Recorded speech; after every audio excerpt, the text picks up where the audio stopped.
Poor Rachel doesn't even have a real career, my sister Caroline said, her voice dripping with pity as she twirled her diamond bracelet. It wasn't a sympathetic observation. It was a public execution of my worth.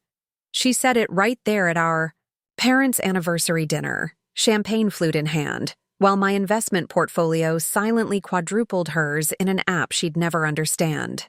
My brother nodded in agreement, and my parents' silence was deafening. I didn't argue.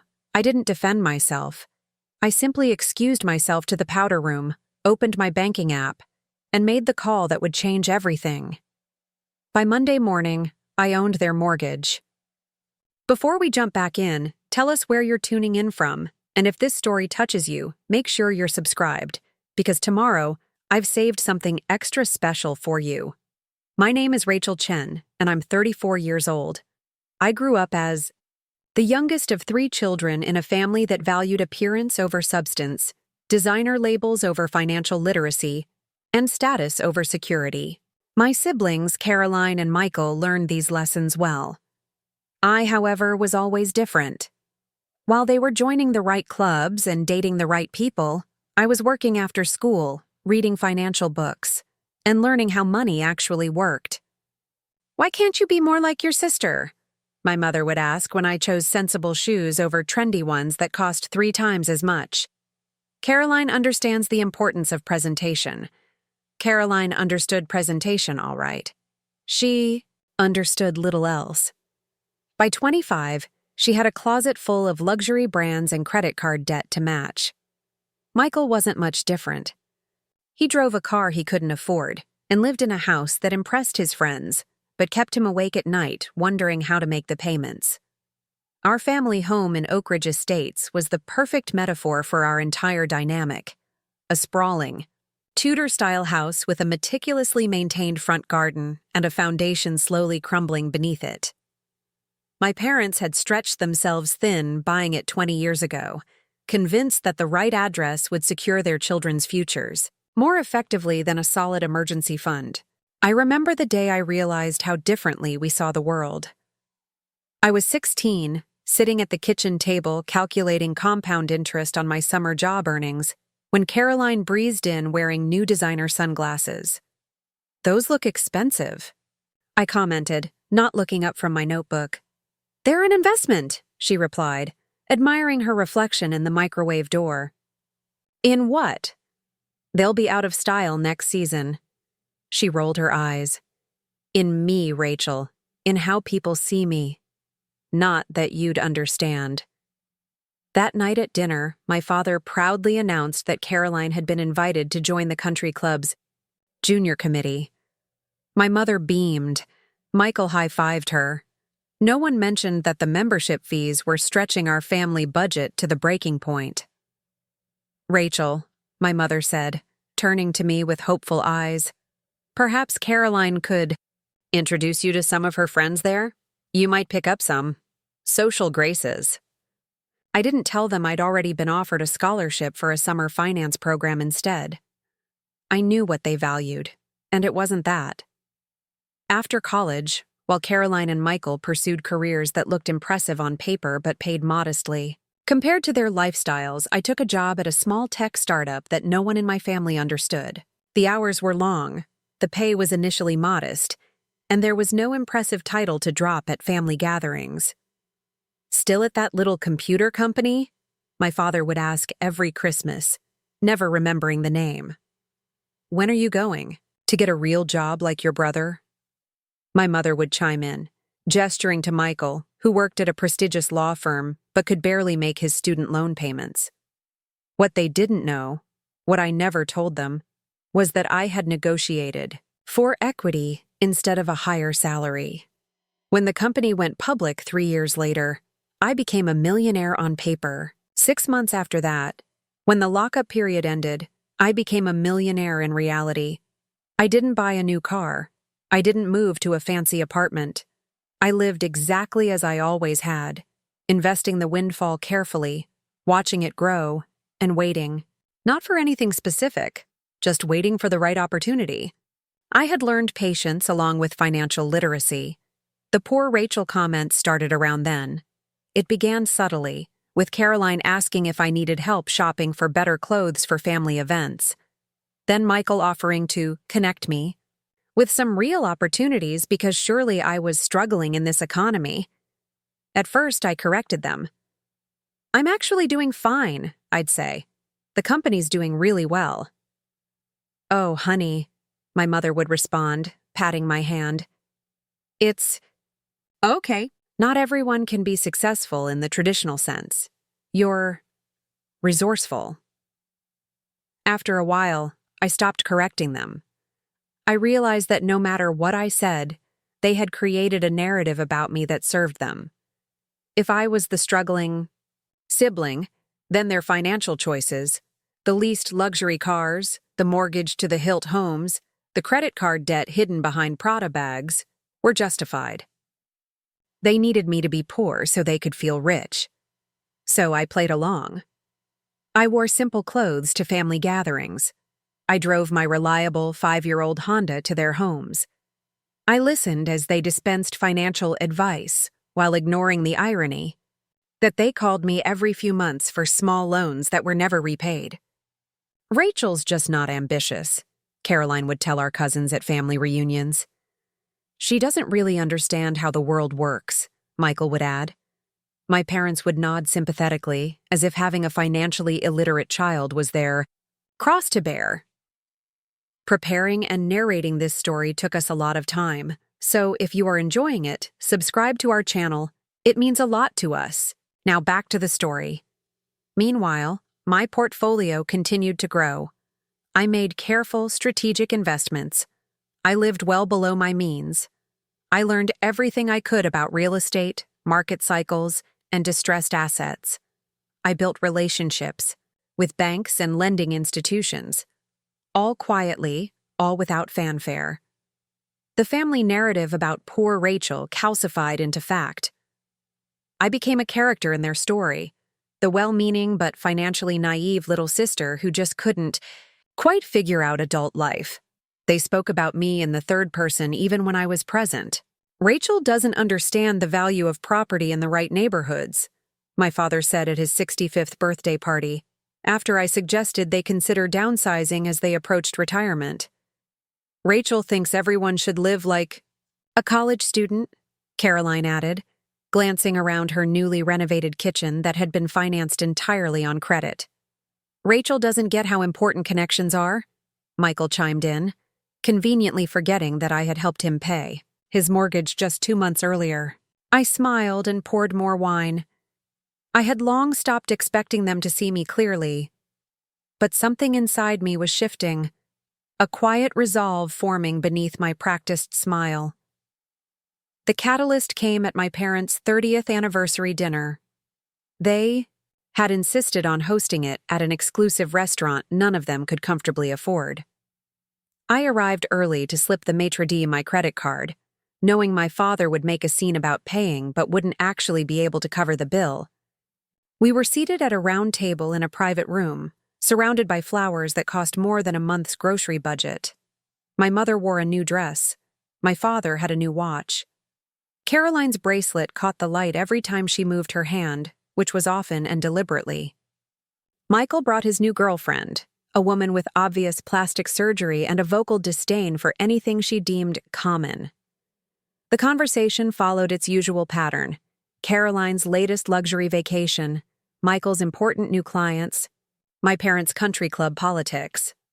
I spoke little, offering congratulations on their anniversary and complimenting the wine selection. Then the topic turned to the family home. My parents had been struggling with the mortgage payments since my father semi-retired. The interest rate on their refinanced loan had adjusted upward, and they were underwater on the property. "We might need to make some changes," my father said, his voice tight with uncharacteristic worry. "Don't be dramatic, Dad," Caroline replied. "You'll figure it out. You always do." "Maybe you could take out another line of credit?" Michael suggested, as if that wasn't exactly what had created the problem in the first place. My mother looked genuinely distressed for the first time I could remember. "The bank called again yesterday. They mentioned foreclosure if we miss another payment. There was a moment of uncomfortable silence. I opened my mouth to offer help, actual practical help with restructuring their finances.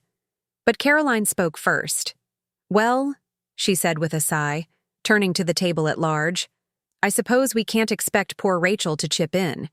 She's barely keeping herself afloat with that little job of hers." "Caroline," my mother said weakly, more embarrassed by the rudeness than the inaccuracy. "What? I'm just saying what we're all thinking," Caroline continued, emboldened by the wine and her own insecurity. "Some of us have resources, and some of us just don't have the financial acumen that others do." Michael nodded sagely, as if Caroline had spoken some profound truth instead of utter nonsense. "Poor Rachel doesn't even have a real career," she added, twirling that diamond bracelet I knew for a fact she couldn't afford. "She works at what is it again? A website company?" That's when I felt it. Not anger, but clarity. Crystal, perfect clarity. They would never see me. They would never value what I had built or how I had built it. In their eyes, I would always be poor Rachel, the financially inept little sister who didn't understand how the real world worked. And in that moment, I decided to show them exactly how the real world worked. I excused myself politely, walked to the restroom, and closed the door behind me. In the pristine quiet of the marble-lined room, I pulled out my phone and called Marcus, my contact at First National Bank. "Marcus, it's Rachel Chen. Remember that conversation we had about distressed assets? I'd like to move forward on the Oak Ridge property we discussed. Yes, immediately. I'll wire the funds in the morning." The family home had been quietly listed among the bank's troubled assets for months. My parents were 3 payments behind, with a balloon payment coming due that they had no hope of making. Marcus had mentioned it during our last lunch meeting, not realizing the connection. I had asked him to keep me informed but hadn't decided whether to intervene. Caroline had just made that decision for me. I returned to the table, calm and collected. I raised my glass. "To 30 years, I said, "and to new beginnings." They had no idea what I meant. They wouldn't understand until Monday morning when the bank called to inform them that their mortgage had been purchased by a private investor.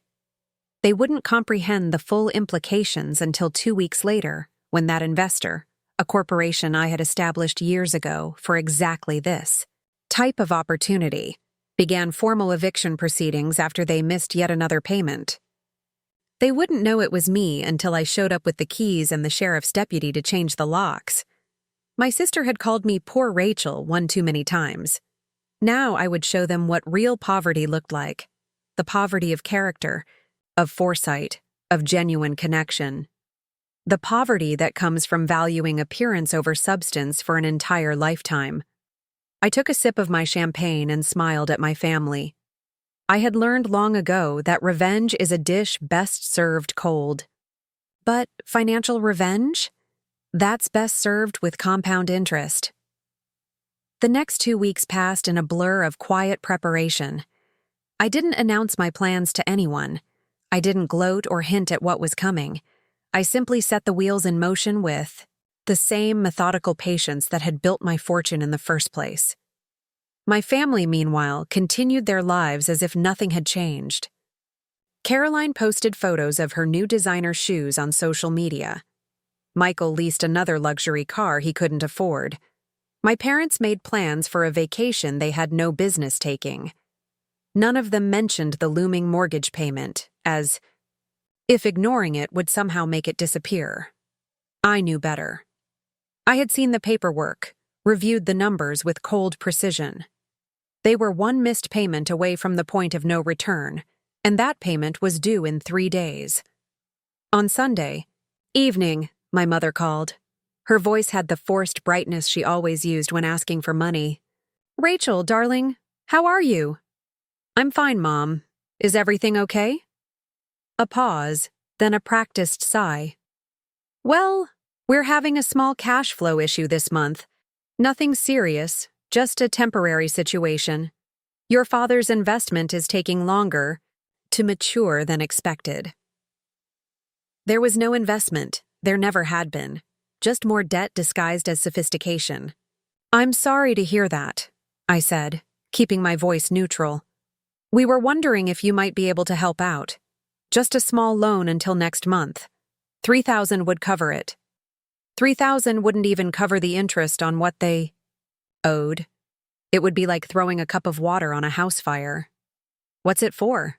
I asked, already knowing the answer. Another pause. Just some household expenses, bills. You know how it is. The mortgage payment? I suggested gently. Among other things, she admitted reluctantly.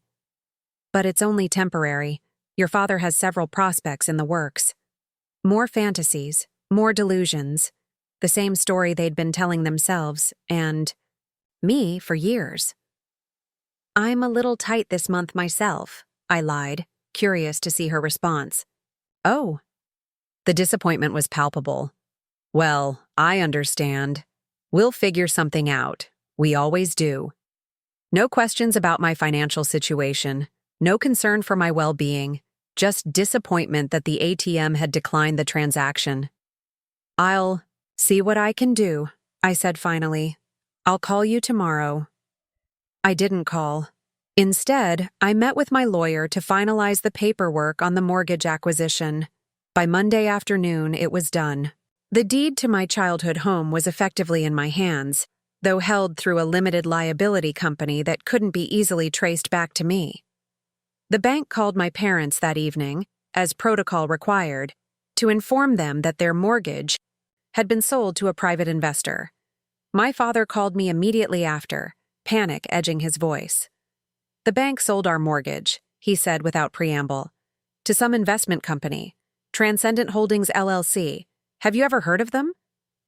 I had. I'd named the company myself, an inside joke about transcending my family's financial illiteracy. No, I said. What does that mean for you? I don't know. The bank says nothing changes, we just make payments to the new company now. But I don't trust it. These vulture capitalists buy distressed properties to foreclose on them. The irony of him accurately describing exactly what was happening, while having no idea who was behind it, almost made me laugh. Maybe you should make the payment on time then, I suggested. We're working on it, he said defensively. I've got calls out to several people. More magical thinking, more fantasy solutions. 3 days later, they missed the payment. No. Surprise there. What was surprising was that none of them called me to ask for money again. They had apparently written me off as a financial resource, too poor to be of any real help. The formal notice of default arrived at their house exactly 7 days after the missed payment. My lawyer had expedited everything, a process that usually took 30 days or more. Money, as my family would soon learn, could speed things up, remarkably when applied correctly. Caroline called first, indignant rather than worried. Dad got some ridiculous notice from the bank, she said. Some clerical error about a missed payment. That sounds serious, I replied, keeping my voice concerned but neutral. It's nothing, just some algorithm or something. Michael's looking into it. He knows people in real estate law. Michael's connections, always the solution. Never mind that his own condo was leveraged to the hilt, or that his connections were mostly people as financially overextended as he was. Let me know if I can help, I offered. Unless you've got $20,000 lying around, I doubt it. She laughed. The casual cruelty of her assumption stung, even though I'd expected it. You never know, I said quietly. The formal eviction notice arrived 2 weeks after the default notice. This time, my father called, his voice shaking with a combination of fear and outrage. These people are trying to take our home, he said. 30 years here, and they think they can just throw us out over one missed payment. It wasn't one missed payment.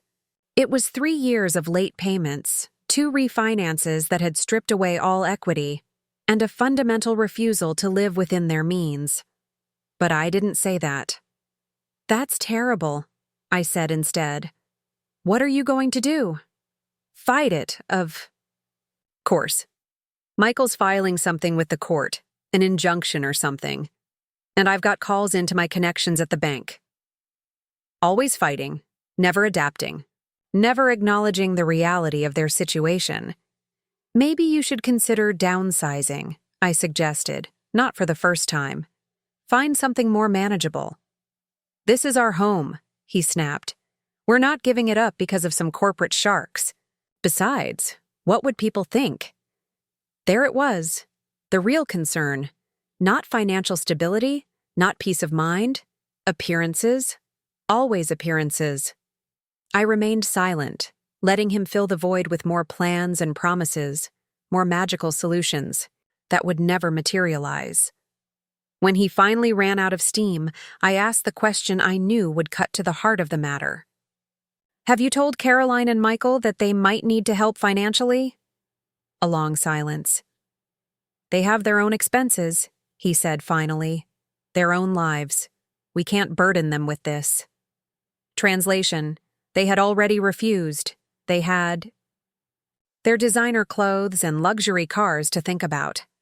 Helping their parents stay in their home didn't fit the image they were trying to project.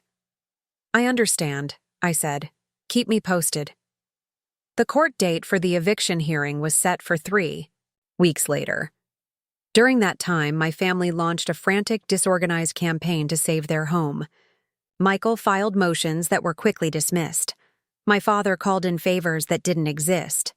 My mother reached out to wealthy friends who suddenly became very busy.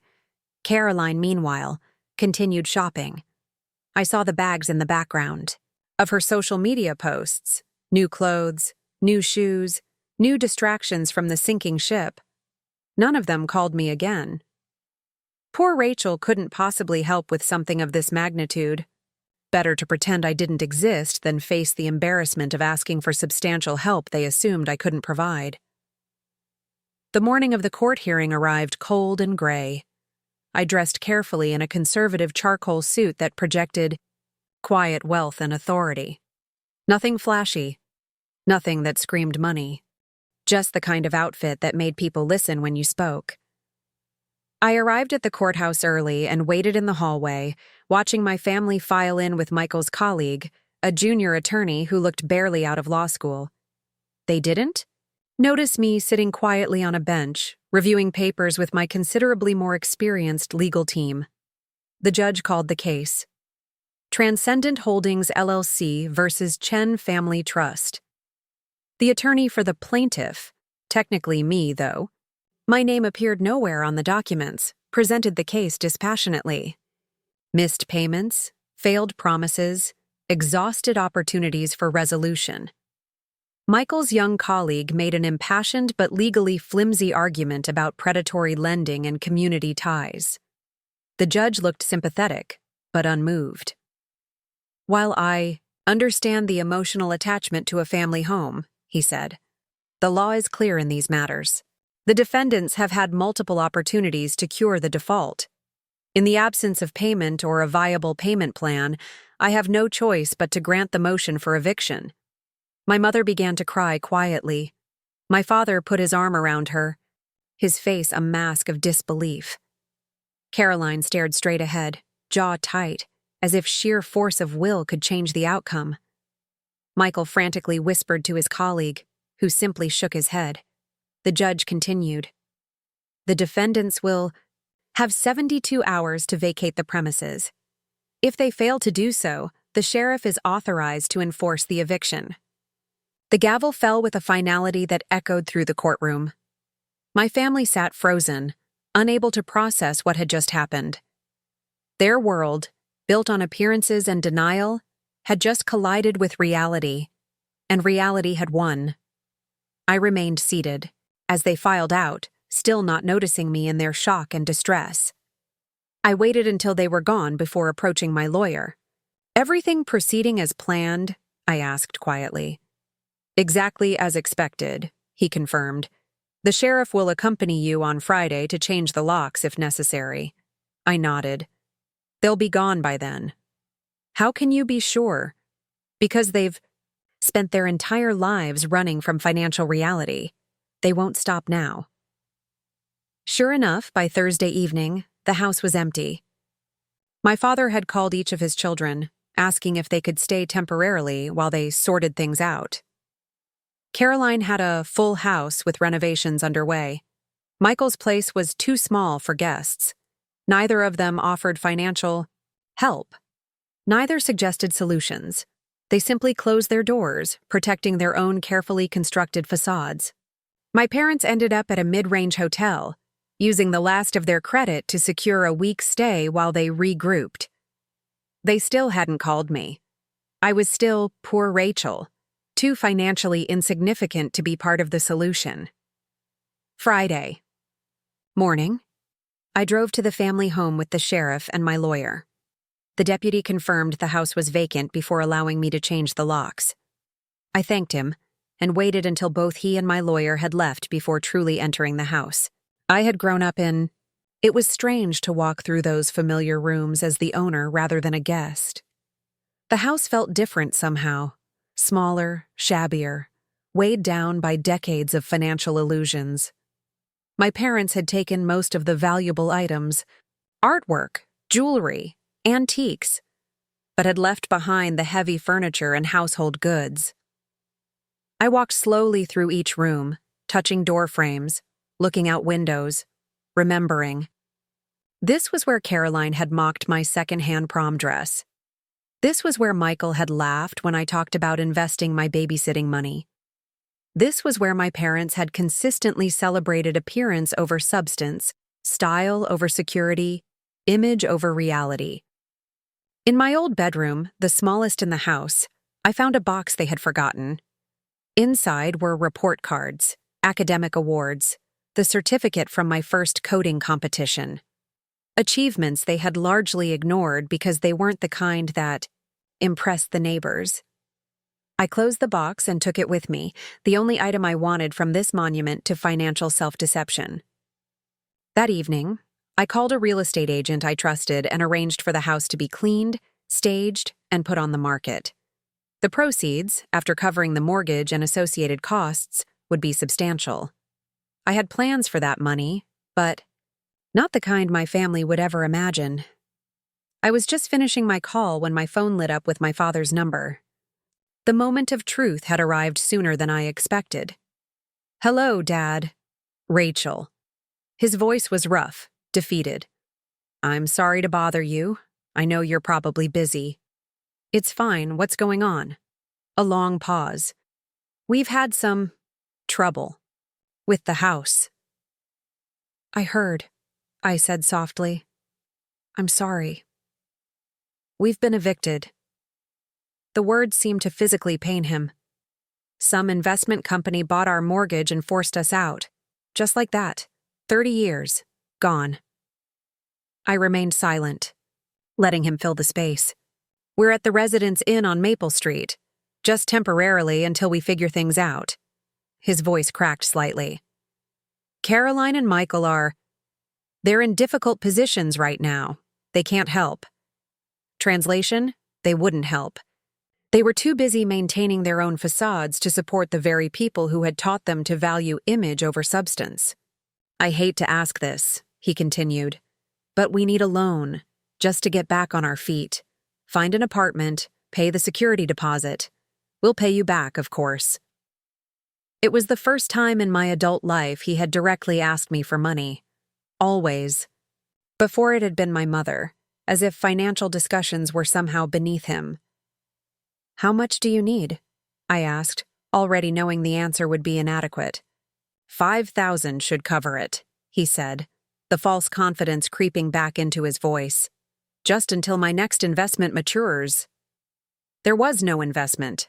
There never had been.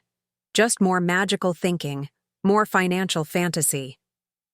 "I'll help," I said simply, "but not with a loan." "What do you mean?" "I mean I want to have a conversation, face to face. All of us." Silence, then confusion. "All of us? You, Mom, Caroline, Michael, and me." Tomorrow morning, 10 a.m., at the house.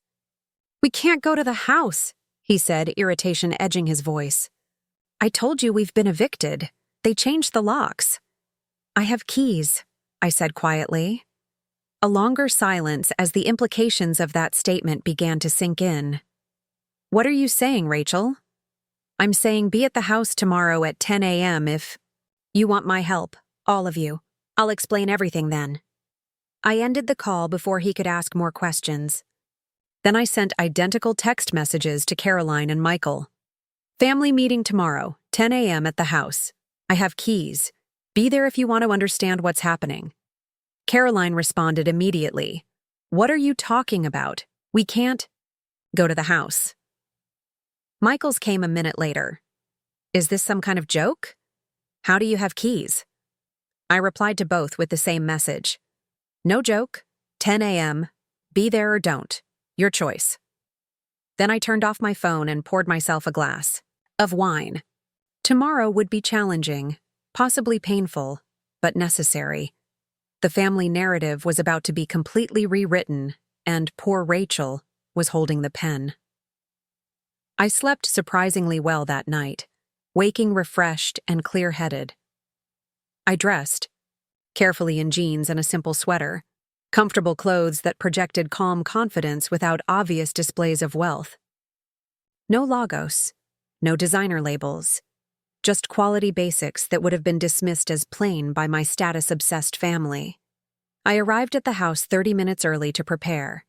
I unlocked the door and walked through the quiet rooms, mentally, rehearsing what I would say. This wasn't about revenge, not really. It was about truth, about finally being seen, about breaking a dysfunctional pattern that had damaged all of us in different ways. At precisely 10 a.m., I heard cars pulling into the driveway. I took a deep breath and opened the front door. They stood clustered on the porch, confusion and wariness on their faces. My father looked older than he had just days before, the weight of financial reality finally visible in the slump of his shoulders. My mother's carefully maintained appearance had slipped, her hair less perfect, her clothes less coordinated. Caroline and Michael stood slightly apart, both looking defensive and uncomfortable. How do you have keys? Caroline demanded immediately, her voice sharp with suspicion. I stepped aside, gesturing them in. Come inside. I'll explain everything. They filed in hesitantly, looking around as if the house might have transformed. In their absence. It hadn't, but their relationship to it certainly had. Sit down, I said, indicating the living room furniture that still remained. This might take a while. They sat stiffly on the furniture they no longer owned, in the house they could no longer access without my permission. The tension in the car room was palpable, confusion mixed with suspicion, embarrassment layered with indignation. I remained standing, a deliberate choice that shifted the power dynamics in a way they weren't accustomed to. I'll ask again, Caroline said, her voice tight. How do you have keys to this house? I looked at each of them in turn before answering. My father, who had taught me that appearances mattered more than reality. My mother, who had measured worth by zip codes and brand names. My sister and brother, who had perfected the art of financial self-deception.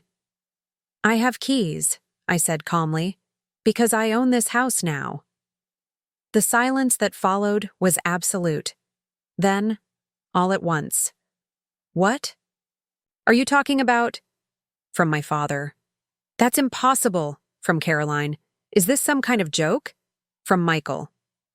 My mother simply stared, her mind working to process a reality so far removed from her understanding of the world that she couldn't immediately form words. I pulled a folder from my bag and placed it on the coffee table. Inside were copies of all the legal documents, the mortgage purchase agreement, the deed transfer, the court orders. Everything that proved what I was saying was true. Transcendent Holdings LLC is my company, I explained, my voice level and calm. I established it 5 years ago as an investment vehicle. When I learned your mortgage was in default, I purchased it from the bank. My father reached for the folder with shaking hands, flipping through the documents as if searching for the flaw, the mistake, the proof that this was all some bizarre misunderstanding. "This can't be right," he muttered. "You don't have this kind of money." "Poor Rachel," I said, the nickname sounding different in my mouth than it had in theirs. "That's what you've all called me for years. Poor Rachel, who doesn't understand how the world works. Poor Rachel who doesn't have a real career. Poor Rachel who couldn't possibly have financial resources." Caroline's face flushed. Michael looked away. My parents exchanged glances filled with confusion and dawning realization. "The truth is," I continued, "I've been financially independent since I was 30. That little computer company you could never remember the name of? I was one of the first 10 employees. When it went public, my stock options were worth millions." "Millions?" my father echoed, his voice hollow. "Yes, millions. While you were leasing luxury cars to impress the neighbors, I was investing in startups, real estate, and index funds. While Caroline was buying designer handbags on credit, I was building a portfolio that grew even when I slept. While Michael was stretching to maintain a lifestyle he couldn't afford, I was living below my means and watching compound interest work its magic." My mother found her voice at last. "Why didn't you tell us?" The question hung in the air, so innocent on the surface, so revealing in its depths. Why hadn't I told them? Because they had never asked. Because they had been too busy constructing their own narrative about me to see the reality. Because they had needed me to be poor Rachel to justify their own choices. "Would it have made a difference?" I asked quietly. "Would you have listened? Or would you have asked me to bail you out sooner, to enable the same patterns that led to this moment?" The lack of response was answer enough. "For years," I continued, "I've watched all of you prioritize appearances over substance. I've listened to your advice about money while knowing you were drowning in debt. I've accepted your pity while my net worth quietly eclipsed yours many times over. I've been the family punchline while being the only one who understood how money actually works." Caroline's defensiveness flared. "So this is what? Revenge? You bought our house to teach us a lesson?" I shook my head. "No, Caroline. I bought this house to stop the cycle, to force a reckoning that's been decades in the making. You can't keep living financial fantasies and expect reality not to eventually catch up." Michael leaned forward, his lawyer instincts kicking in. "What do you want? Why are we here?" It was the first practical question any of them had asked. I sat down finally, meeting their eyes directly. "I want to help you," I said simply, "but not by enabling the patterns. That got you here. Real help. The kind that changes trajectories, not just postpones consequences." My father's pride reasserted itself briefly. "We don't need charity." I almost laughed. "Dad, you literally called me yesterday asking for money. You've been living on financial charity from banks, credit card companies, each other for decades. The difference is, my help comes with honesty and accountability, not higher interest rates." The room fell silent again as the truth of my words sank in. This was the first time in our family history that anyone had spoken plainly about our financial reality without euphemisms or evasions. "What kind of help?" my mother asked cautiously. I took a deep breath. This was the moment I had been preparing for, the pivot from revelation to reconstruction. First, a complete financial reset. I'm willing to help each of you restructure your finances, establish realistic budgets, and create sustainable lifestyles. No more leased luxury cars, no more credit card clothes, no more houses you can't actually afford. Caroline looked horrified. Michael skeptical. My parents shell-shocked. Second, financial education. Real education about how money works, how wealth is built, how security is created. Not the illusions of wealth you've been chasing, but actual financial intelligence. And if we refuse, Caroline challenged, though her voice lacked conviction. Then you're on your own, I said simply.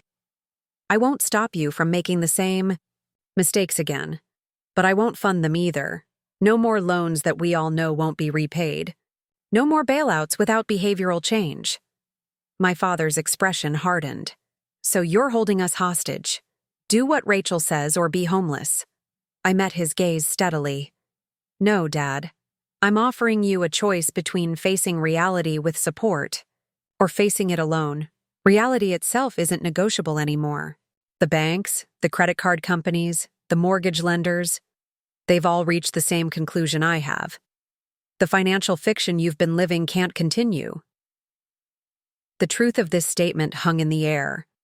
They had no more financial runways, no more credit lines, no more equity to extract. The only choice now was how they would adapt to this new reality, not whether they would need to.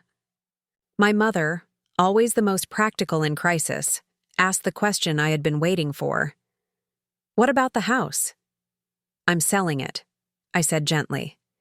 It's too big, too expensive, and too full of unhealthy patterns for any of you. The market value is significantly higher than what I paid for the mortgage. After settling the outstanding debt and covering the selling costs, there will be money left over. All four of them straightened slightly, financial lifelines appearing in their imaginations. That money, I continued, will be placed in a trust, not distributed as cash.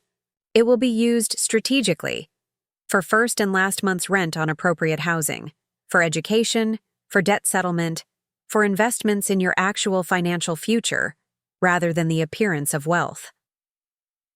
The silence that followed was different from the earlier shock. This was contemplative, processing, beginning to understand the magnitude of what I was proposing. Not just a financial intervention, but a complete reset of our family's relationship with money and with each other. Caroline was the first to speak, her voice uncharacteristically subdued. Why would you do this? After how we've treated you, the things we've said. It was the first acknowledgement from any of them that their behavior toward me had been hurtful, dismissive, unkind. Not a direct apology, but a first step toward awareness. Because despite everything, I said, you're still my family. And because I've learned that true wealth isn't about what you own or how you appear to others. It's about freedom, security, and peace of mind. I have those things.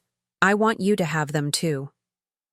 Michael studied me with new eyes, seeing me perhaps, for the first time, as I actually was rather than as the character they had created. How did you do it? He asked. Build all this without any of us noticing? I smiled slightly. You weren't looking. You were too busy maintaining the appearance of success to recognize the real thing. I drove a sensible car, lived in a modest apartment, wore clothes that lasted rather than impressed. I was invisible to your definition of success. My father shook his head slowly, decades of financial mythology crumbling before his eyes. I don't understand. We taught you that presentation matters, that the right address opens doors, that success has to be visible to be real. And I learned that was false, I replied gently. Real wealth whispers, Dad. It doesn't need to shout. Financial security isn't about impressing others. It's about sleeping well at night, knowing you're prepared for whatever comes. While you were all working so hard to look rich, I was quietly becoming wealthy. The distinction hung in the air between us. Looking rich versus being wealthy. The gap between appearance and reality that had defined our family dynamic for generations. My mother reached for the folder, examining the documents more carefully now. All this time, she murmured, all these years we thought we were guiding you, and you were. Her voice trailed off. I was finding my own way. I finished for her. A better way. A sustainable way. Caroline's eyes narrowed slightly. So what now? We just admit you were right all along and we were wrong? You get to play financial savior while we grovel for your approval? The old defensiveness was resurging, the need to protect her self-image even as her financial house of cards collapsed around her. I had expected this. Change rarely comes without resistance, especially when it challenges core identities. This isn't about right and wrong, Caroline, I said calmly. It's about healthy versus unhealthy, sustainable versus unsustainable. Your financial choices weren't working before I entered the picture. They weren't going to suddenly start working if I had stayed away. Michael, always quicker to adapt, leaned forward. What exactly are you proposing, practically speaking? This was the opening I had been waiting for, the shift from confrontation to collaboration, from past to future. First, honest financial assessments for each of you. Complete transparency about income, debt, assets, and expenses.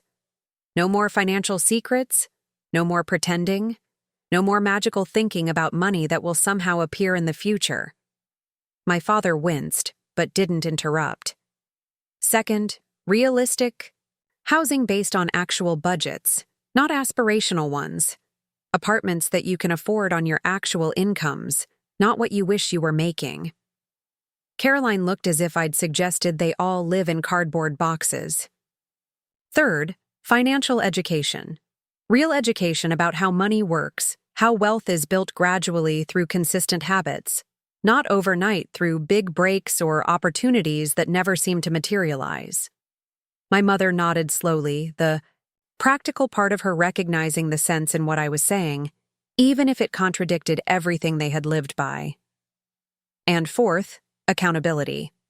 Regular check-ins, transparent discussions about financial decisions, mutual support for building genuinely secure futures rather than financially precarious facades. The room fell silent as they absorbed the comprehensive nature of what I was suggesting. This wasn't a bailout. It was a complete reconstruction of their relationship with money and, by extension, with each other and themselves. And if we say no? My father asked, his voice quiet but stubborn. Then you leave with exactly what you came in with, I replied evenly. No house, no financial support from me, no access to the proceeds from the sale. You continue on your current path and face the consequences of those choices without my intervention. The starkness of this reality settled over the room. They had no leverage, no alternatives, no hidden resources to fall back on. The financial day of reckoning had arrived, and I was offering the only lifeboat available. Michael, pragmatic, as always, was the first to nod. I'm in, he said simply. Whatever it takes. My mother reached for my father's hand. We don't have a choice, Robert, she said quietly. And maybe Rachel is right. Maybe it's time to try a different way. My father's pride battled visibly with his practical need for survival. After a long moment, he nodded stiffly, not meeting my eyes. Only Caroline remained, arms crossed, jaw tight. So you get to dictate how we live now? All because you got lucky with some tech company. I looked at her steadily. It wasn't luck, Caroline. It was choice. Thousands of small choices over many years. Choosing savings over shopping, choosing investments over appearances, choosing financial reality over social fantasy. I paused. And I'm not dictating how you live. I'm offering a path out of the financial chaos you've created. You're free to refuse. She held my gaze for a long moment, then looked away. Fine, she said finally. It's not like I have any better options right now. It wasn't enthusiasm, but it was acceptance, a starting point. Good, I said, standing up. We'll begin tomorrow. I've arranged temporary accommodations for all of you. Modest but comfortable apartments with 3-month leases. That gives us time to establish new financial foundations before making longer-term housing decisions. The practicality of this, the fact that I had planned not just the confrontation but the path forward, seemed to finally convince them that this was real. that their financial lives had irreversibly changed, and that I was truly prepared to guide them through the transition. As they filed out, stunned and subdued, I felt no triumph, no vindication, no pleasure in their humbling, only a quiet hope that from these difficult truths, something healthier might finally emerge. My mother lingered behind the others, turning to me with eyes that held a new emotion, not resentment or disbelief, but something that looked almost like respect. "How did you get so wise about money?" she asked softly. "We certainly didn't teach you." I smiled gently. "I learned from your mistakes, Mom. I watched, I listened, and I chose a different path." She nodded slowly. "Maybe it's not too late for us to learn too." "It's never too late," I assured her. "Financial health isn't about where you start. It's about the direction you're moving." As I watched them drive away in their leased luxury cars for the last time, I felt a weight lifting. Not just from them, but from me. The pretense was over. The financial fiction had ended. Poor Rachel had finally been seen for who she truly was, and in that visibility lay the potential for genuine healing. The weeks that followed were not easy. Financial intervention rarely is. There were tears, arguments, moments of regression and resistance. Caroline initially refused to sell her designer clothes, insisting they were investments. Michael struggled to accept that his prestigious address was unsustainable on his actual income. My parents mourned the loss of social status that came with downsizing from a house that had impressed the neighbors to an apartment that merely met their needs. But slowly, amidst the difficulties, something remarkable began to emerge. Honesty. Transparency. Genuine connection not mediated through possessions or appearances. We sat together at simple kitchen tables instead of elaborate dining rooms, eating home-cooked meals instead of overpriced restaurant food. We talked about actual numbers, income, expenses, debt, savings, without euphemisms or evasions. We celebrated small financial victories, a debt paid off, an emergency fund established, a month lived within budget. Caroline was the most resistant initially, but ultimately became the most transformed. One evening, about a month into our financial reset, she called me unexpectedly. "I sold them," she said without preamble when I answered. "Sold what?" "All of it. The designer bags, the shoes, the clothes I was investing in." I could hear the ironic quotation marks in her voice. "I got less than half what I paid, but it's enough to clear my smallest credit card debt completely." The pride in her voice was different from anything I'd heard from her before. Not pride in acquisition or appearance, but pride in positive action, in progress toward genuine financial health. "That's fantastic," I said, meaning it. "How does it feel?" There was a pause, then a surprising laugh. "Liberating," she admitted. "Like I can breathe again. I've been maintaining those things, worrying about them, storing them." "For what? So people would think I was successful while I was drowning in debt?" Another laugh, more incredulous than amused. "God, we were so stupid about money." "Not stupid," I corrected gently. "Misguided. You were following the financial blueprint we were given. It just happened to be fundamentally flawed." Another pause. "Thank you," she said finally, her voice softer, "for not giving up on us, for seeing through the bullshit, for being strong enough to force this change when we couldn't do it ourselves." It was the first genuine thank you from any of them, the first acknowledgement that my intervention, harsh as it had seemed, had come from a place of care rather than control. "You're welcome," I said simply. "This is just the beginning, you know. Real financial health is a lifetime practice, not a one-time correction." "I know," she replied. "But for the first time, I feel like I might actually have a chance at it. Like I'm facing reality instead of running from it." That night, I sat on my balcony looking at the stars, reflecting on the strange path that had led us here. I had bought their mortgage and changed their locks, yes. But what I had really done was unlock a different future, for them and for our family. A future built on financial reality rather than fantasy, on actual security rather than the appearance of success. Poor Rachel was gone forever.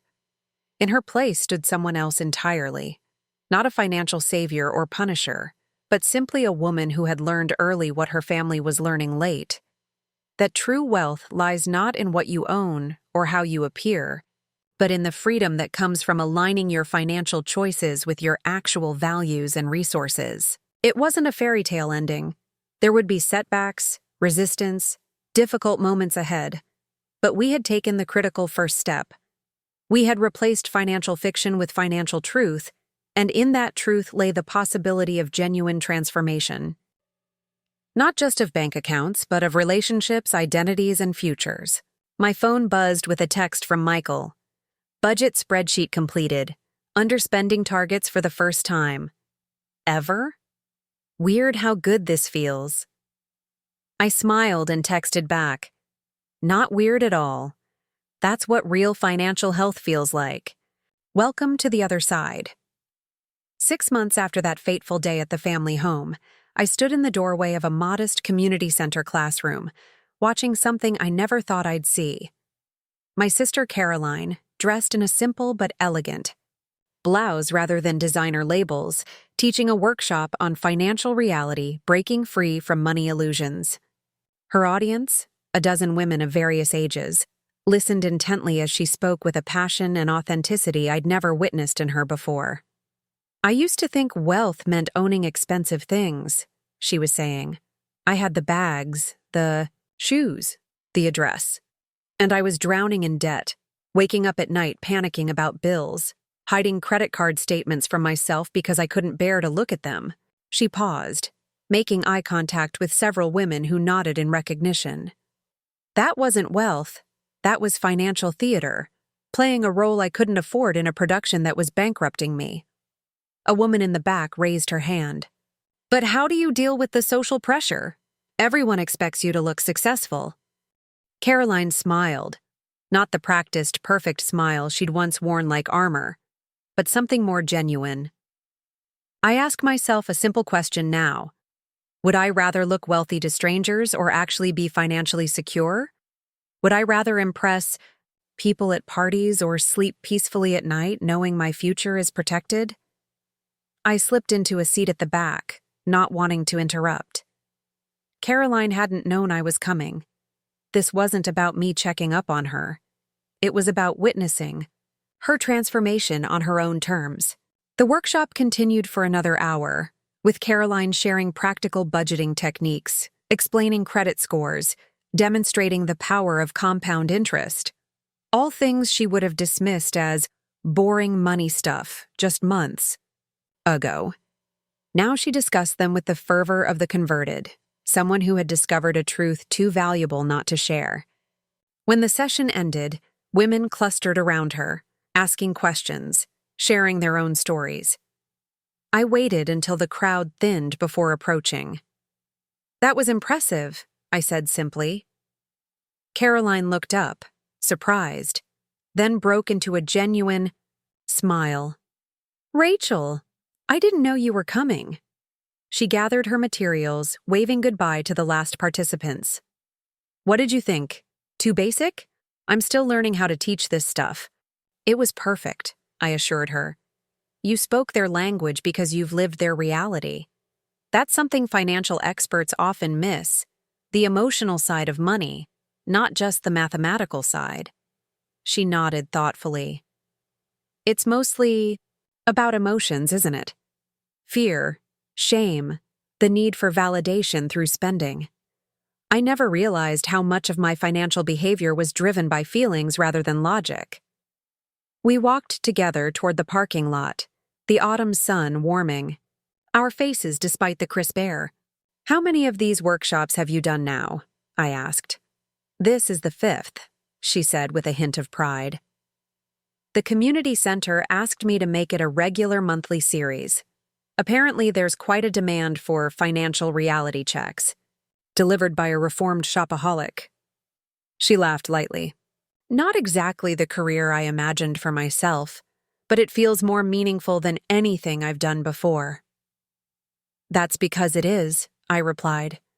You're helping people change their relationship with money. That changes everything else in their lives too. She nodded, her expression growing more serious. I keep thinking about all the years I wasted, the resources, the opportunities, the peace of mind. If someone had reached me earlier, the way I'm trying to reach these women. Don't think of it as wasted time, I said gently. Think of it as gathering the experience you needed to become an effective teacher now. Your mistakes give you credibility.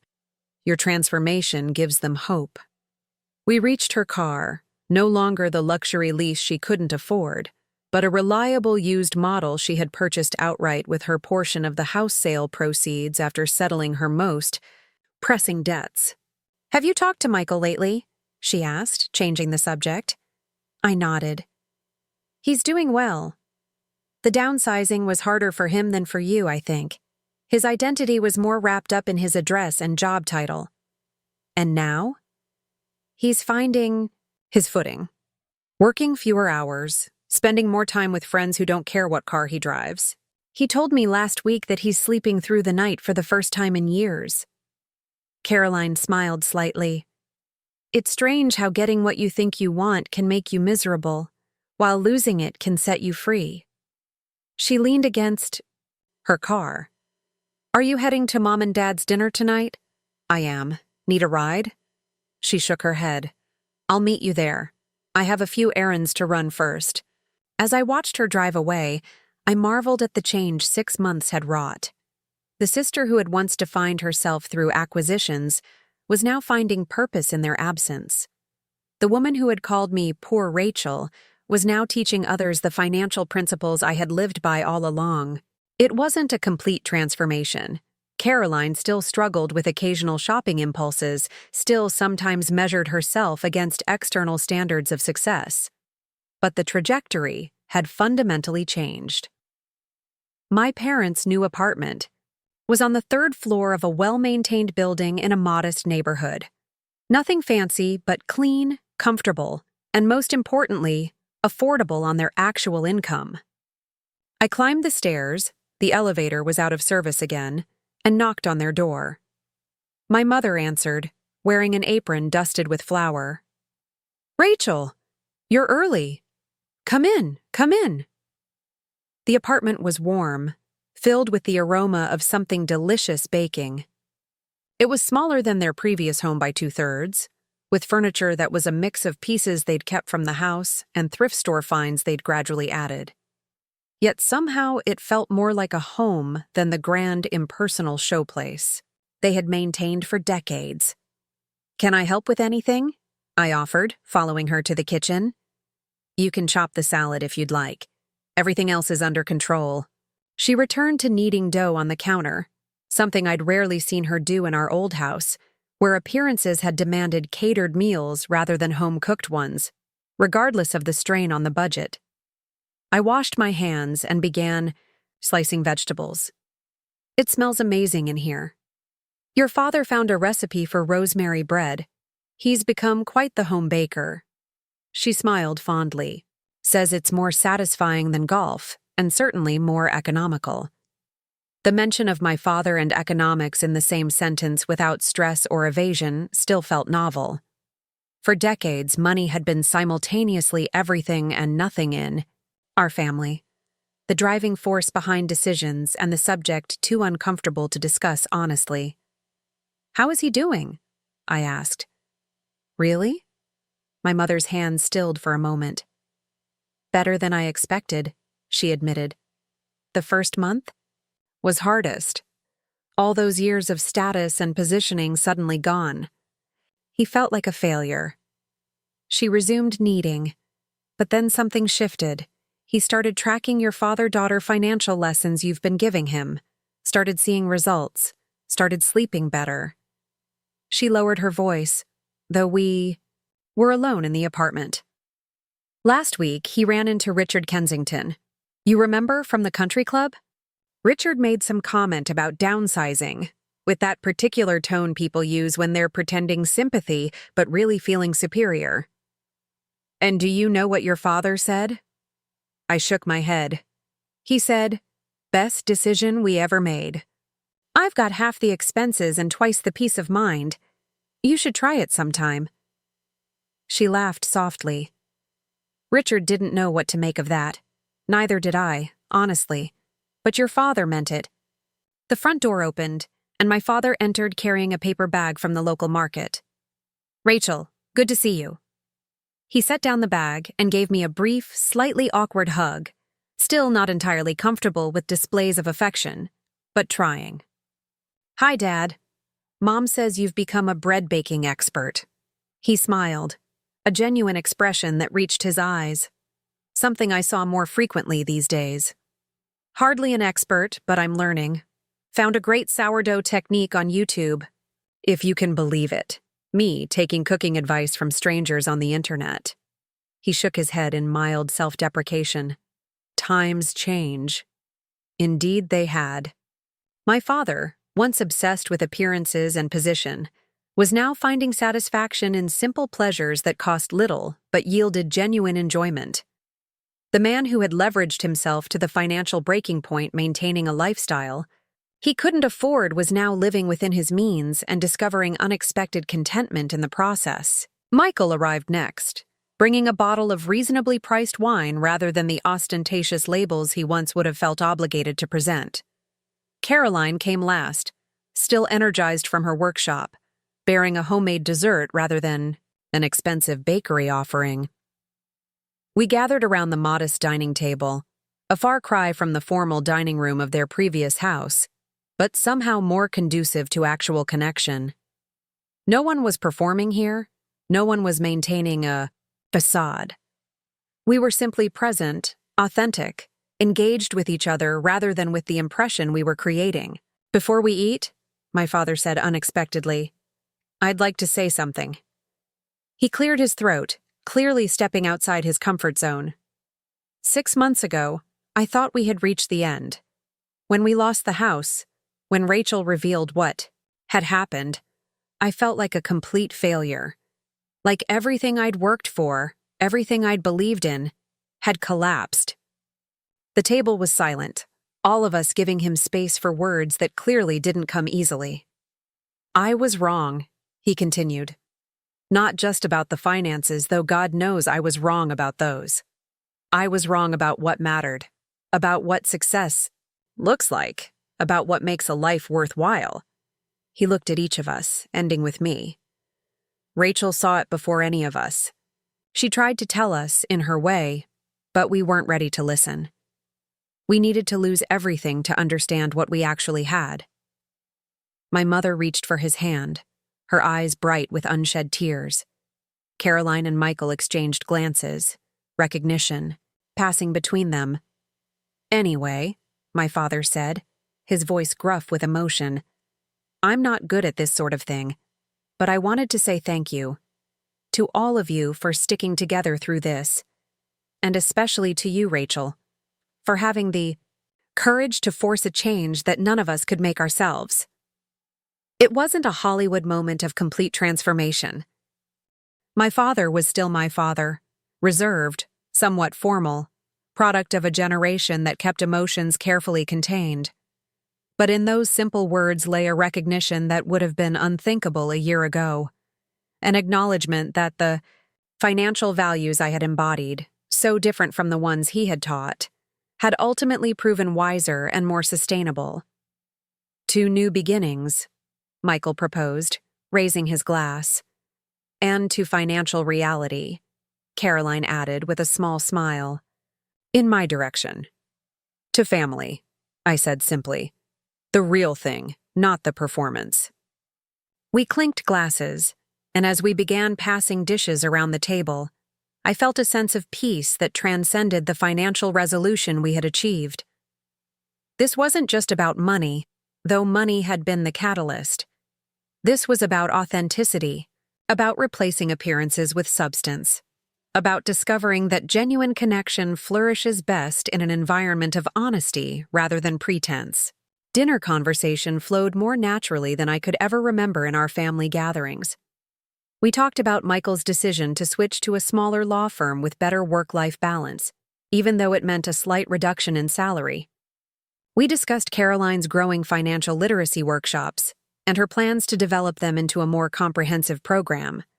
My parents shared their exploration of actual, affordable retirement options, now that they were living within their means.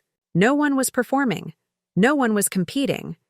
No one was maintaining a facade too exhausting to sustain. We were simply present, engaged with each other rather than with the impression we were creating. After dessert, as Caroline and I washed dishes while Michael helped our parents rearrange the living room for coffee, she nudged me gently. "Remember when you used to be poor Rachel?" she asked, her voice low enough that only I could hear. I nodded, handing her a plate to dry. "I think about that all the time now," she admitted. "How blind we were. How cruel, really." She set the plate down carefully. "You could have revealed the truth any time, thrown your success in our faces, made us feel small. Why didn't you?" I considered the question. At first, because I knew you weren't ready to hear it. Later, because I realized it didn't matter.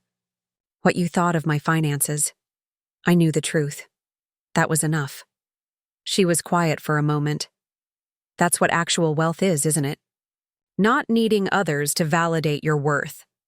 That's part of it, I agreed. Financial independence gives you the freedom to make choices based on your values rather than your necessities. But real wealth includes something more. The wisdom to choose what actually matters.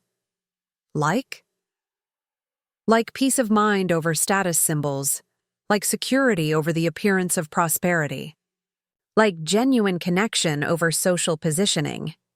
She nodded slowly. I'm still learning. Still catch myself slipping sometimes, wanting things to impress people rather than because they add value to my life. But I'm getting better at recognizing the impulse. That's all any of us can do, I assured her. Recognize the patterns and consciously choose different ones. Financial health is a practice, not a destination. Later, as we all gathered in the living room with coffee and the last of Caroline's dessert, my father brought out a small wrapped package and handed it to me. "What's this?" I asked, surprised. "Just open it," he said, uncharacteristically emotional. Inside was a framed photograph I had never seen before. My kindergarten graduation, me in a miniature cap and gown, beaming at the camera with a missing front tooth. Beside it was a more recent photo of me at the Community Financial Literacy Center where I had been volunteering, helping seniors navigate retirement planning. "I found the old picture when we were packing up the house," my father explained, "and Caroline took the new one last month when she was there for her workshop." I thought they belonged together. I looked at the two images, separated by decades but connected by an invisible thread. The little girl who had already shown signs of being different from her family's financial values. The woman who had found the courage to live by those different values, even when it meant standing alone. "Look at the back," my mother urged softly. I turned the frame over. There, in my father's precise handwriting, were words I never thought I'd see from him. "To Rachel, who taught us the difference between looking successful and being truly wealthy. With profound gratitude and respect." The emotions that washed over me were complex, vindication, yes, but also a deeper sense of healing. For years I had carried the weight of their dismissal, their inability to see my choices as valid rather than naive. Now in those simple words lay recognition of a truth I had always known, but they had only recently discovered. That financial peace comes not from accumulation or appearance, but from alignment between resources and values. "Thank you," I said. Simply, knowing that any more words would break the composure I was struggling to maintain. My father nodded, equally moved. I was wrong about so many things, Rachel, but I was most wrong about you. You weren't poor in any sense that matters. You were rich in wisdom the rest of us lacked. Michael raised his coffee cup. To Rachel, the wealthiest of us all along. Not just in money, Caroline added, in courage. And in compassion, my mother concluded, for not giving up on us when you had every reason to.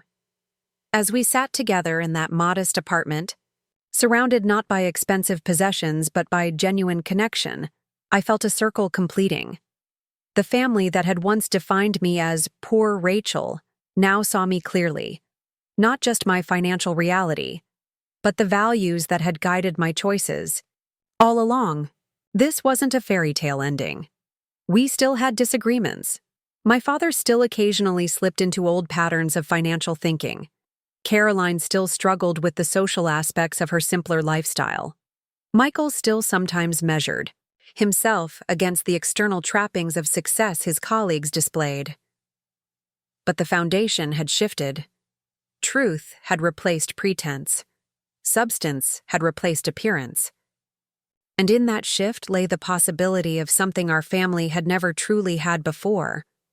Not just financial health, but emotional authenticity. As I drove home that night, I reflected on the strange journey that had brought us here.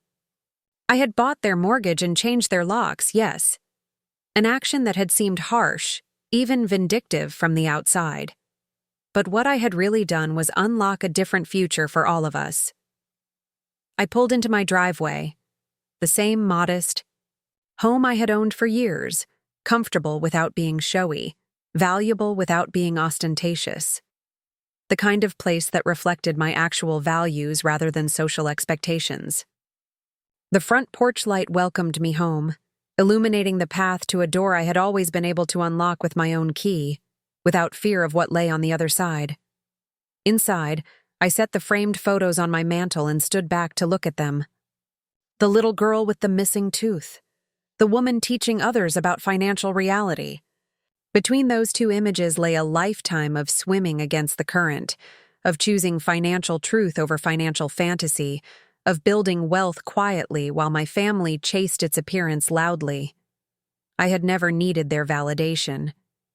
My bank, accounts, investment portfolio, and peaceful sleep had been validation enough.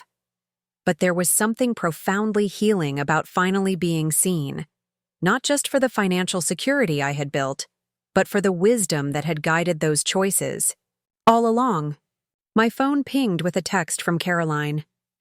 Thank you for tonight, for everything. The poor Rachel days are over forever. Now you're just Rachel, the sister who saved us from ourselves. Love you. I smiled and texted back, love you too. See you at your workshop next week.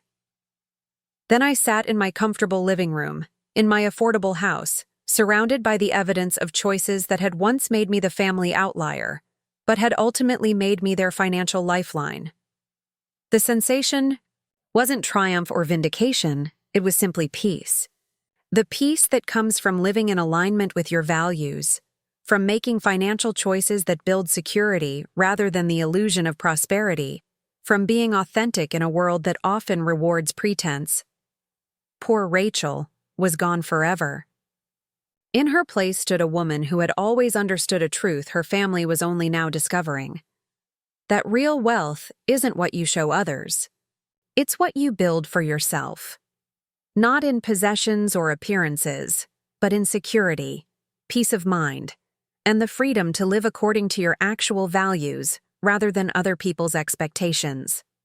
I had changed their locks, yes. But more importantly, I had helped them unlock a different way of living, one based on financial reality rather than financial fantasy.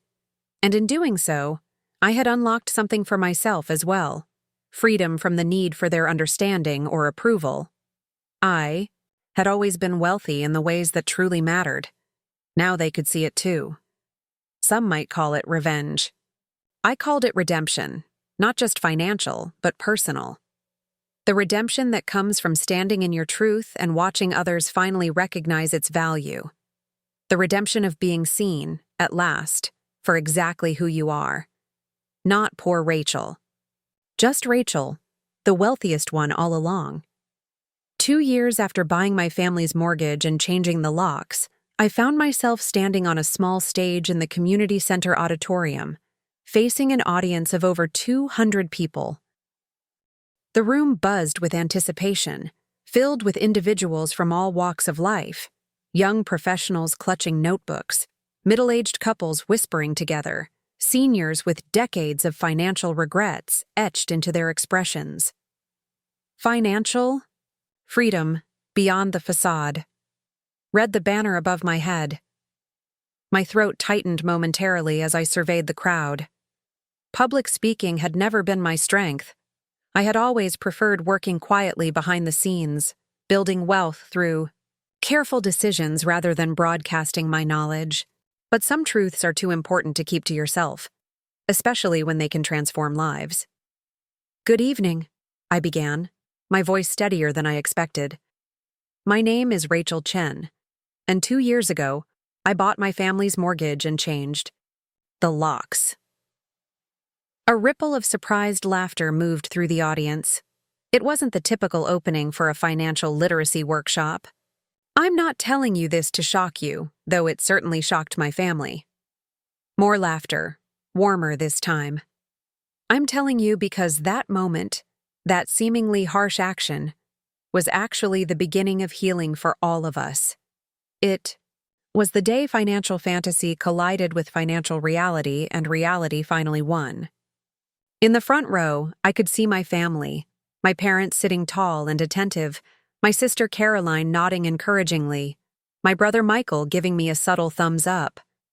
2 years ago, they had called me poor Rachel and dismissed my financial choices. Today, they were my biggest supporters, partners in spreading the message that had transformed our lives. "Many of you are here because you're tired," I continued. "Tired of keeping up appearances. Tired of the gap between how your finances look and how they actually function. Tired of waking up at night wondering how you'll make it to the next paycheck, while driving a car that's meant to impress people you don't even like." Heads nodded throughout the audience. These weren't abstract concepts. They were the lived reality of so many people trapped in financial performances they couldn't sustain. Tonight isn't about complex investment strategies or get-rich-quick schemes. It's about something both simpler and more difficult: financial authenticity. Living a financial truth that aligns with your actual resources, not with what society tells you success should look like. I glanced down at my simple outfit.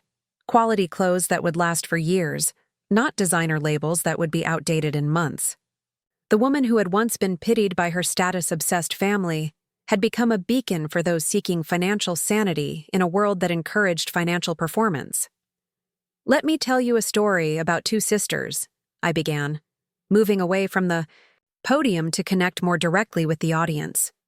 One drove a luxury car she couldn't afford, lived in a house that kept her awake with financial anxiety, and wore clothes that impressed everyone except her bank account.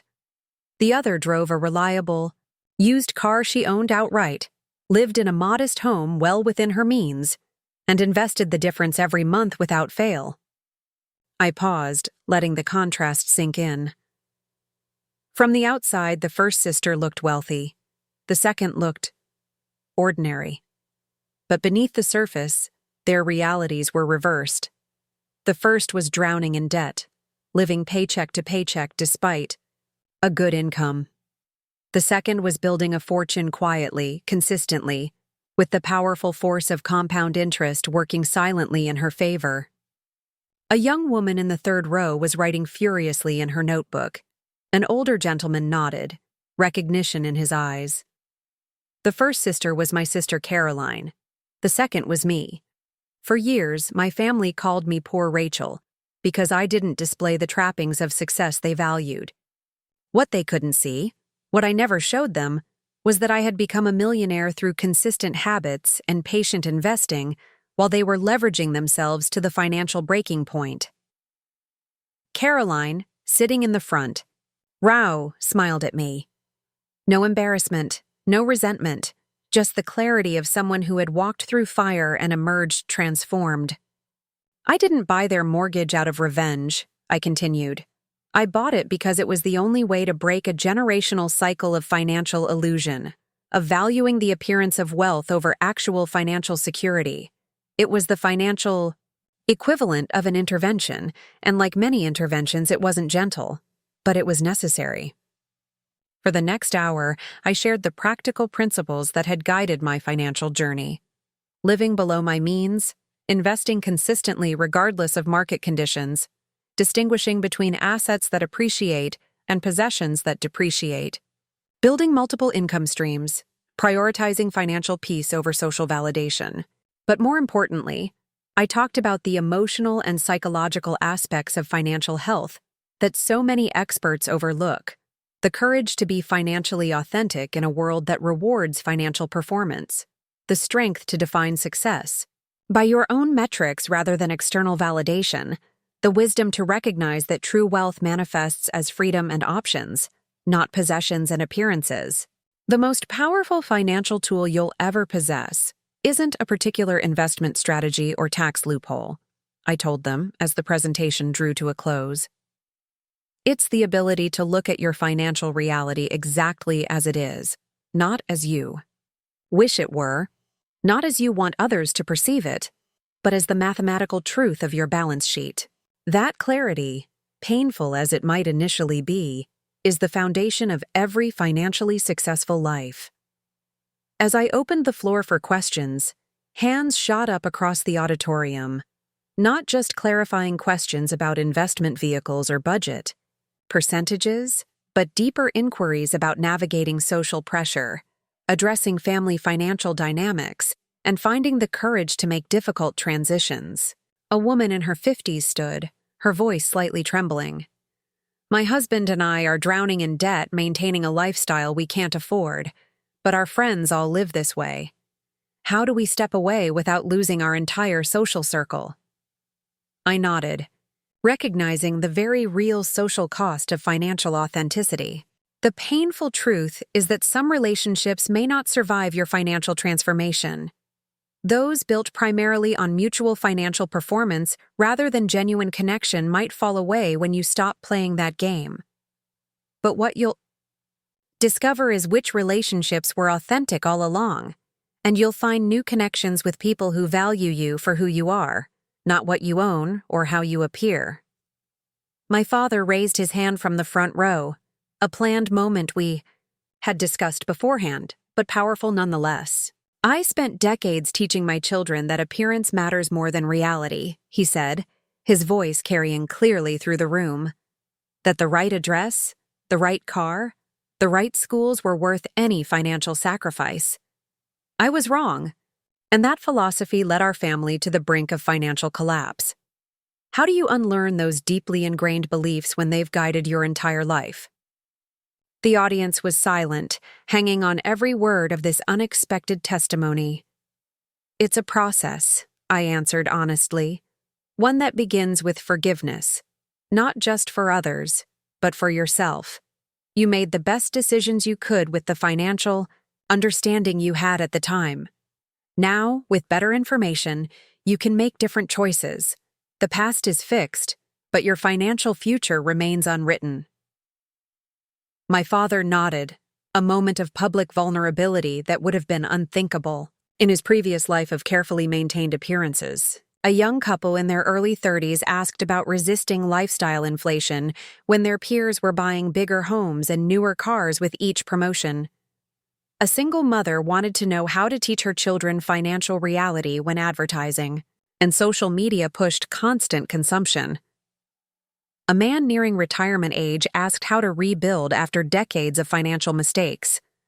Each question revealed the same underlying struggle: the tension between financial reality and social expectations, between the math of personal finance and the emotions that so often override it.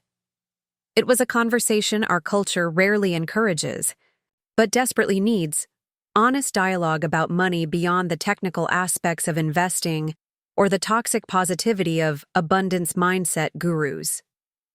As the formal Q&A concluded, people lined up to speak with me personally. I had expected perhaps a dozen. There were over 50. Caroline, Michael, and my parents stepped in, creating smaller discussion groups to ensure everyone's questions were addressed.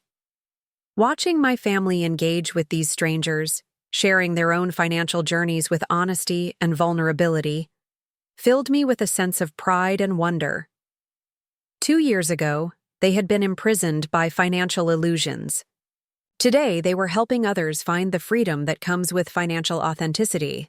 Caroline had a small group of women hanging on her every word as she explained how she had sold her designer wardrobe and restructured her relationship with shopping. The first month was the hardest, she admitted. I felt naked without my usual brands, like everyone was judging me. Then I realized something transformative. Most people were too concerned with their own appearance to notice mine. And the ones who did judge me for driving a simpler car or carrying a non-designer bag, they weren't the kind of people whose opinions I wanted to value anyway. Nearby, Michael was discussing the professional implications of stepping away from a high-status, high-pressure job with several men in business attire. I took a 20% pay cut to move to a smaller firm with reasonable hours, he explained. Best decision I ever made. I sleep through the night now. I see my friends. I've started dating someone who values me for who I am, not what's on my business card. My parents had gathered a group of retirees and near retirees, discussing the reality of downsizing and simplifying later in life.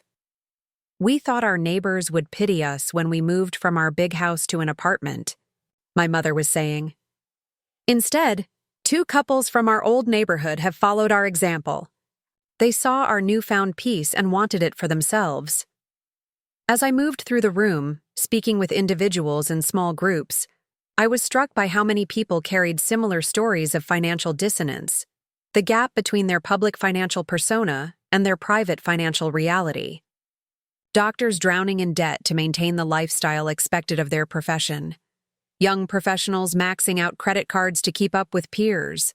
Parents working second jobs to fund extracurricular activities they couldn't afford but felt obligated to provide. One conversation particularly stayed with me.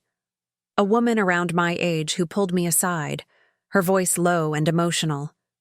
I'm the poor Sarah in my family, she confided. I drive a 10-year-old car, live in a modest condo, and wear clothes until they wear out.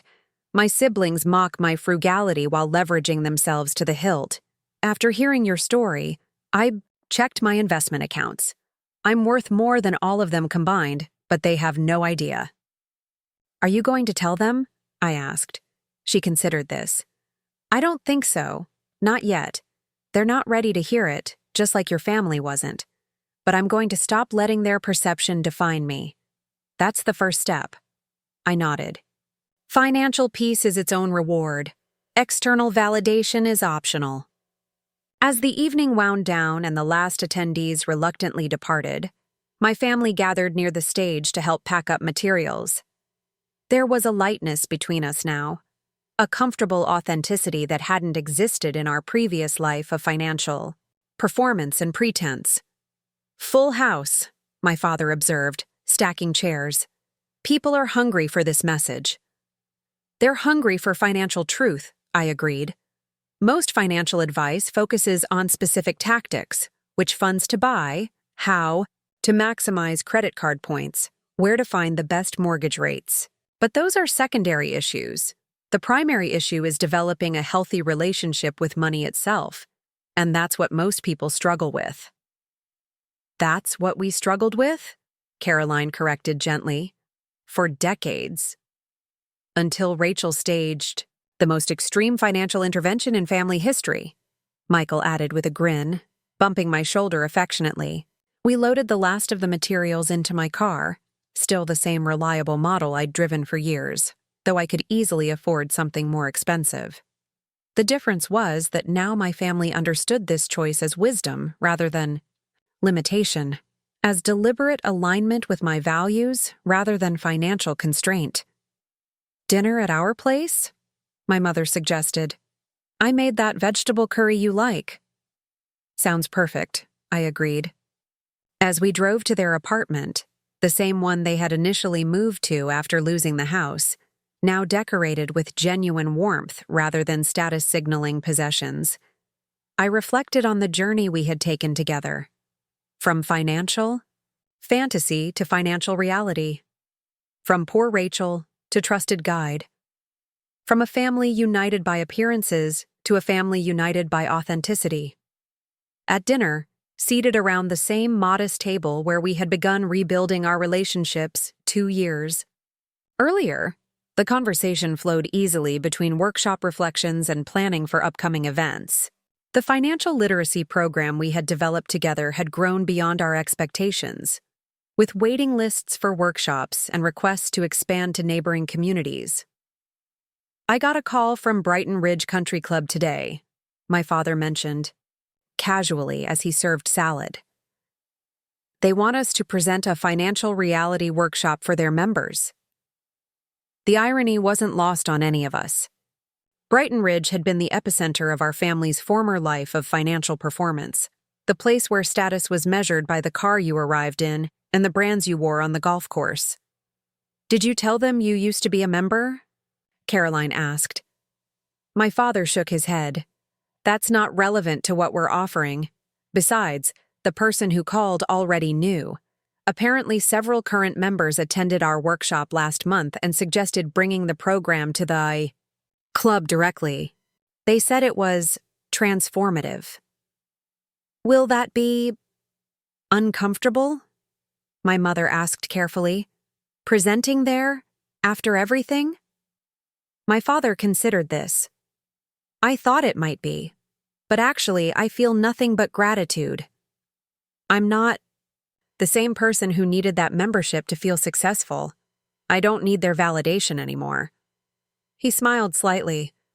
"Besides, who better to speak to people trapped in the cycle of financial performance than someone who lived it for decades and found a better way?" After dinner, as we lingered over tea in their small but comfortable living room, Caroline broached a subject that had been evolving over recent months. "I've been thinking about turning our workshop materials into a book," she said. "Not just the financial principles, but the emotional journey, the family story that brought us here." "That would mean going public with everything," Michael noted. "The intervention, the eviction, all of it." "I know," Caroline acknowledged, "but that's precisely what makes it powerful. Anyone can write about budgeting techniques or investment strategies. Our story is about something deeper. The courage to face financial reality when everything in society encourages financial fantasy." My mother reached for my father's hand. "We would need to be completely honest about the mistakes we made, the values we prioritized, the way we treated Rachel." "Especially that," my father agreed quietly. "It's the heart of the story. How we dismissed the very wisdom that eventually saved us." They looked at me, waiting for my response. The idea of our private family transformation becoming public was daunting, but I understood the potential impact. Some lessons can only be taught through story, through the vulnerable sharing of both mistakes and redemption. "I think it could help a lot of people," I said finally, "if we're willing to be that transparent." Caroline's face lit up. "I've already started outlining it. The working title is The Poor Sister: Finding Financial Truth in a World of Financial Fiction." We discussed the project long into the evening, the structure, the key lessons, the sensitive aspects that would require careful handling. It wasn't just a book about money.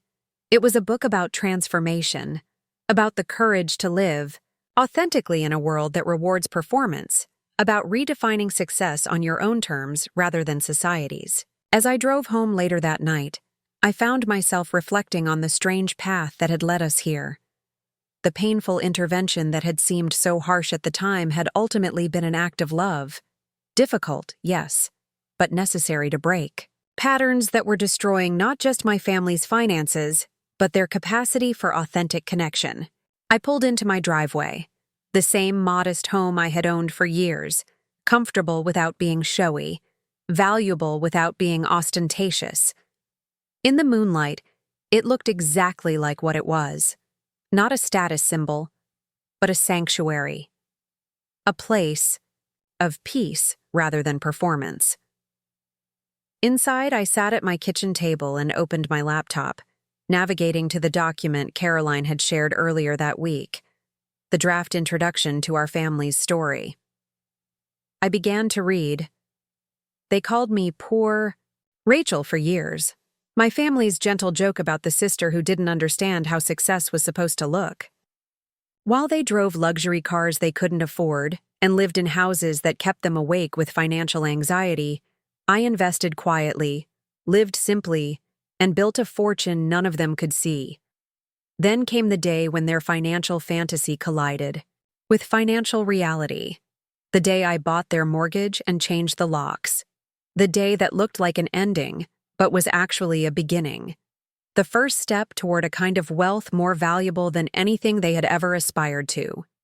The wealth of financial peace, authentic connection, and living in alignment with reality rather than appearance. This is not just a story about money. It's a story about courage. The courage to see your financial life exactly as it is, not as you wish it were.